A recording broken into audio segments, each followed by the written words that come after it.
So good morning to our moderator, Mr. Bernard, and fellow classmates. So today we'll be talking about the issues in the globalizing agricultural trade. So before we start, I'd like to introduce you our group members. We have me, I'm Daniel. We have Kai Sian, Churu, and Alvin. So there's an ongoing debate whether globalizing agricultural trade is still an attractive path for most of the Southeast Asian countries in order for them to achieve self-sufficient and resilience. And in our opinions, we think that globalizing agricultural trade is indeed still very attractive. The first reason being is because agricultural trade, as part of all the other types of commodities trading, has fostered a economic interdependence within all these nations. And this interconnectedness, so all the nations in the Southeast Asia countries are all closely linked economically. And this interconnectedness has extended to agricultural trade. And many many countries within these regions has been trading for a wide range of agricultural products. So for instance, Malaysia has been the main exporters for palm oil and vegetables, whereas Vietnam has been exporting rice to the other regions. And this also leads to competitions in agricultural trade to coexist with the interdependence relationship. And with competitions, it comes with improvements in technology, production, resources, and also knowledge. Besides, when agricultural trade are carried out with other nations, they often cross borders multiple times during the processing and production process. And this mutual penetration has further reinforced the economic interdependence. And why economic interdependence is important is because it acts as a deterrent against conflicts and hostilities in the region. The economic losses that result from disruption in agricultural trade can be significant, which is why many countries prioritize peaceful diplomatic solutions to any disputes arise. Therefore, it can be said that economic interdependence has maintained a stability and also harmony in Southeast Asia countries. Furthermore, through globalizing agricultural trade, countries in the Southeast Asia are no longer isolated. So as part of the international trade network, all of us are interconnected. And this network extends to agricultural products, which ensure a stable food security that act as a safety net during times of food scarcity. And this food security network is sustained by the agricultural trade network, which optimizes resources and also enhances economic efficiency. Moreover, this trade network plays a crucial role by buffering the impacts of climate and also biophysical shocks through enabling stable access to diverse sources of agricultural products. And lastly, globalizing agricultural trades are able to meet nutritional demands worldwide.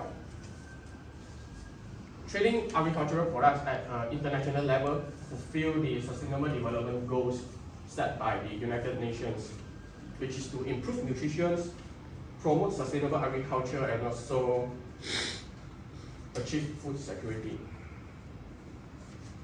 Moreover, there is also an increase in pressure on demand for food and agricultural products due to the increasing population worldwide. And agricultural trade at a globalized level plays a vital role in meeting all of these demands effectively and efficiently. So on the other hand, if a nation chooses to be self-sufficient and deglobalize agricultural trade, the first impact that it would have is on its food security. So Southeast Asia countries are formed by a lot of nations that have different degrees of capability in agricultural self-sufficiency. So some nations have limitations on land availability, water resources, and also climate conditions that restrict them from producing certain types of agriculture. And the globalizing agricultural trade would further reduce their access to the global food market. Further, food security of the nation will also be impacted when they are vulnerable to climate change. In cases of extreme weather and also changes in precipitation patterns can disrupt the domestic production of agriculture. Therefore, nations with limited domestic production could exacerbate food security concerns when they are opting for self-sufficiency. And moreover, the globalizing agricultural trade will have a negative impact on exporting nations. So many Southeast Asian countries rely heavily on agricultural export as a source of revenue and employment. And relying on self-sufficiency would limit their access to the agricultural trade market, therefore posing a significant economic risk. Export-dependent sectors such as palm oil, fishery, and also tropical fruits may face reduced demands, leading to job losses and also reduction in government revenue. A notable trend in Southeast Asia is the declining importance of the agricultural sector. As ASEAN are going through the trend of industrializing and also diversifying their economies, agricultural employment can be decreasing. And these are the introductory of why we are supporting globalizing agricultural trade. And further explanation will be given by my fellow group members. Good morning, honorable lecturer and fellow classmates. Today I'll be discussing the significant benefits that agricultural trade brings to the Southeast Asia country. Before delving into benefits, let's briefly review the importance of agriculture in Southeast Asia. Agriculture sector in Southeast Asia includes three main categories, including farming or planting, fishing, and forestry. Most countries are developing the three simultaneously due to the geographical advantages that can be found, which are long coastline, large and diverse ocean ecosystem, and tropical weather. According to Jakarta Post, Malaysia and Indonesia accounts for more than 90% world palm oil export. Rice, coffee beans, rubber, cocoa, and various fruits are the most major exporting commodities in Southeast Asia. First and foremost, globalization in agricultural trade can contribute to economic growth and poverty reduction, especially in developing countries such as Southeast Asia. Rapid economic growth in Southeast Asia has reduced inequality and poverty in the region. By participating in global agricultural trade, countries can tap into international markets, increase their export earnings, and stimulate economic development.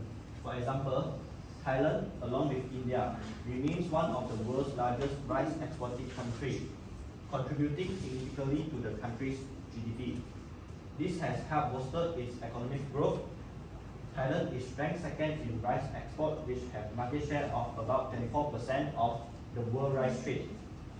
The Thai economy very much relies on its exporting. The export earning constituted about 60% of the total GDP, and agricultural export share about 22% of the total export value. So how does the globalization agricultural trade can benefit on the Thailand's economy? First, globalizing agricultural trade allows Thai farmers and producers access to a larger international market. Thailand can export its agricultural products to countries with high demand, especially Indonesia, Iraq, and South Africa. It will result in increased sales and revenue. Besides which job creation, agriculture is a significant employer in Thailand, with over 40% of the population working in agriculture-related industries.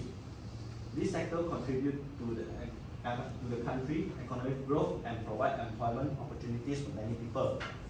It is because agricultural trade stimulates demand for produce, leading to increased farming activities. Farmers and agricultural workers are needed to cultivate, harvest, and process crops, creating direct employment opportunities within the agriculture sector. Next, globalizing agricultural trade will not only benefit countries' economic creation, it will also enhance technology and knowledge transfer. Engaging in global agricultural trade enables many of the Southeast Asian countries to access advanced technologies, research, and knowledge from other countries. Transfer of technology helps improve agricultural productivity, efficiency, and overall competitiveness. The integration of Southeast Asian countries into global agricultural trade network can lead to the transfer of advanced agricultural technologies and practice from developed countries. For example, the Indonesian government has partnered with the World Bank to modernize its industrial sector, including improving the efficiency of its ports, railways, and electricity supply. Next, international partnerships. Indonesia has established partnerships with developed countries to share technology and knowledge. For example, Indonesia has collaborated with the United States on various initiatives, including in the areas of health, education, and climate change. Last but not least, training and capacity building. Developed countries have also invested in training and capacity building in Indonesia. For example, the United States Agency for International Development has provided training and capacity building programs in Indonesia, focusing on areas such as renewable energy, agriculture, and public administration. Thank you. Hi everyone, so now we're discussing with you about what is the best form of globalization for agricultural trade in South Asia. So based on the information and research we found, we can learn that the union is the best form. So like such example in Southeast Asia is Association of South Asian Nations, that's called ASEAN. South Asia is a major producer of agricultural products. It's also the world's largest exporter of certain commodities. Especially the 5 following countries is Malaysia, Indonesia, Vietnam, Thailand, and Philippines. So the first factor what we say is free trade agreements. So the free trade is a sale of products between countries without export and import tariff or other trade barriers. So the facilitation resulting from free trade agreement included reducer costs due to the elimination or reduction of tariff procedures and regulation with partner countries. So Asia as a region has 6 free trade agreements with China, India, Korea, Japan, Hong Kong, and Australia, New Zealand. So according to this table, there are also free trade agreements negotiated by individual Asian member countries with their major trading partners.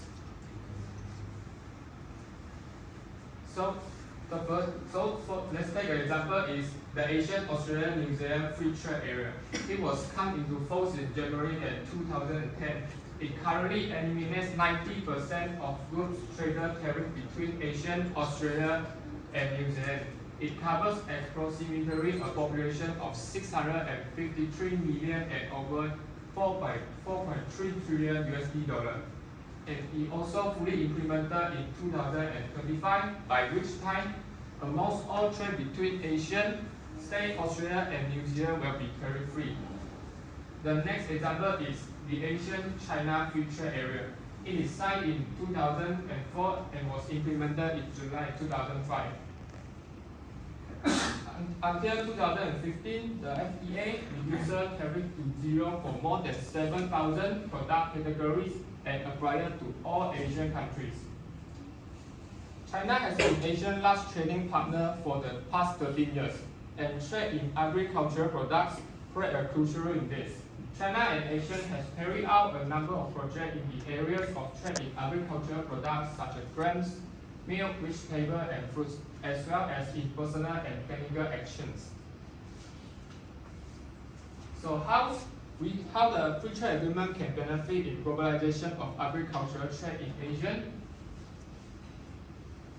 According to the research in 2022, we found that in the case of agricultural trade agreement increased agricultural trade by an average of 72%, while non-agricultural trade increases by only 27%. With the free trade agreement stimulate trade by facilitating the flow of goods and services between member countries. With the reduction of trade barriers, Asian agricultural procedure can benefit from increased export opportunity, leading to a high trade values and potential economic growth. So this one is the table is agricultural trade between India and Asia. It shows that the Asian-India Free Trade Area Agreement has a positive effect on agricultural trade between the two regions since it was signed in 2009. So after the sign of the free trade agreement, there has been a significant and gradual rise. So the other factor is the diversification of product and trade partners. So the COVID-19 outbreak make it very clear to everyone the risk that can be associated with concentrating production in one country. So after COVID-19, regional diversification is more important than ever. Diversification of agricultural trade could help Asian countries increase their resilience to the impacts of climate change by growing a variety of crops and adopting sustainable agricultural practices. Countries could reduce their vulnerability to extreme weather events, pests, and diseases. Diversification also supports sustainable land and water management, biodiversity conservation, and ecosystem resilience. The next factor is knowledge and technology exchange. So the unions provide a platform for member countries of Asia to exchange the knowledge, expertise, and technology. Such exchange can lead to innovation, increased productivity, and improved farming practices. The sharing of experience and research results help Asian countries work together to solve common agricultural problems and achieve sustainable development. This discussion and recommendation contribute to the exchange of knowledge and practices among Asian countries. So the last factor is initiative for sustainability and competitiveness. So Asia have implemented initiatives to enhance the sustainability and competitiveness of the agricultural sector. Those initiatives included the Asian Regional Technical Framework for Public-Private Cooperation in the food, agriculture, and forestry sector, and the Asian Roadmap in order to strengthening the role of agricultural cooperative in global agricultural trends. So in addition, the union could promote collaborative research and development efforts in the agricultural sectors. By pooling research and expertise, Asian countries can address common challenges, develop innovative solutions, and improve agricultural productivity and sustainability.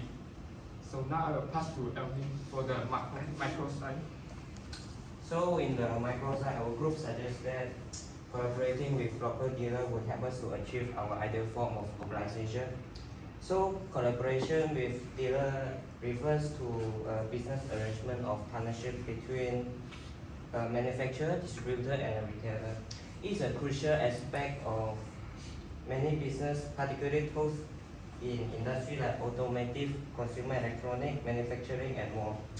This collaboration can mutually benefit and can help to expand market research, increase sales, and improve customers' satisfaction. So the graph below show the percentage of Thailand GDP contributed by the agriculture sector. In order to improve it, the government support the younger generation entering the agriculture sector to strengthen the industry with innovative instruments and farm management, so that they can build up both productivity and add value to the farm product in the future. Besides, the Thai government also implement a strategy which called the Agriculture Technology 4.0 strategy. This includes the training in the use of technology throughout the entire supply and value chain from product to sales.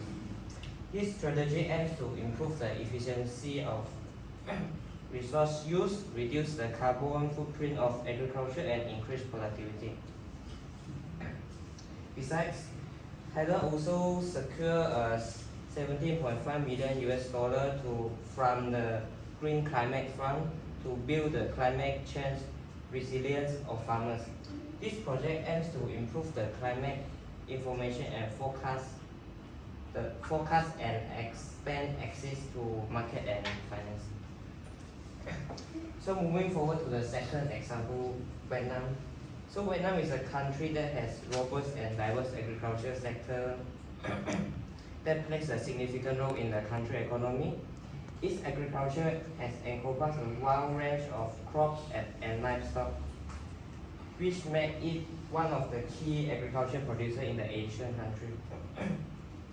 As U.S. agriculture export to Vietnam has increased by 40% in the last 5 years, the government decided to lower the import tariff on corn, wheat, pork, and plantain seed, and also reduce the value added tax from 10% to 8%. The purpose of doing this is to help local dealers to save on business costs and also potentially increase their profits. So besides, the government also encouraged the production of high value and climate resilient agriculture products such as honey. For example, the Center for Tropical Bees and Beekeeping and Vietnam National University of Agriculture has been working on improving the quality of honey and diversify the export market. After the pandemic, the Vietnam e-commerce sector is starting to grow and now has a market capacity of 14 billion US dollars, and it may reach as high as 32 billion US dollars by 2025. So this platform can provide the local farmer with a new opportunity to sell their product online. So the first benefit of collaborating with dealer is access to local knowledge. As local dealers often have a deep knowledge about the local market, customer preference, and supply chain, with this knowledge, the farmers can make an informed decision and develop a strategy. Besides, collaborating with dealers can lead to knowledge sharing about best practice in agriculture, new technology, and other innovation. Thus, this can help the farmers to improve their farming practice and increase their productivity.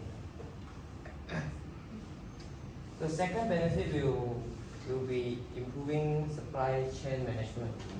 So collaborating with local dealers can help business streamline their supply chains.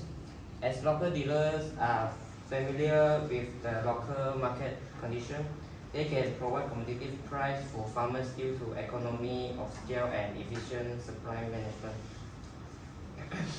Lastly, collaborating with local dealers can optimize their resource utilization. As agriculture trade involves various risks, for example, crop failure and weather event of price fluctuation, collaborating with dealers can help to spread their risk. Besides, local dealers know what the market needs, so working closely with them can tailor the product for local needs and reducing resource wasted on unsuitable overhead. So that's all is our presentation. Alright, so we have outlined our standpoints on whether we are supporting or disupporting on the globalizing agricultural trades, and also we have put our point of view on what are the micro and macro ways that we can be doing these globalizations of agricultural trade. So now we are opening questions to the floor. Okay. Okay, for Kai-Sian part, I want to ask, in what ways has technology and innovation influenced agriculture trade in Southeast Asia? Are there any notable advancements in farming practices, logistics, or supply chain managements that have impacted trade dynamics? Okay, technology has greatly influenced agricultural trade in Southeast Asia. Innovations like precision farming, digital platform for trading, and efficient logistics have improved productivity, reduced wastage, and enhance the speed and reliability of supply chains, ultimately boosting agriculture's trade. Thank you.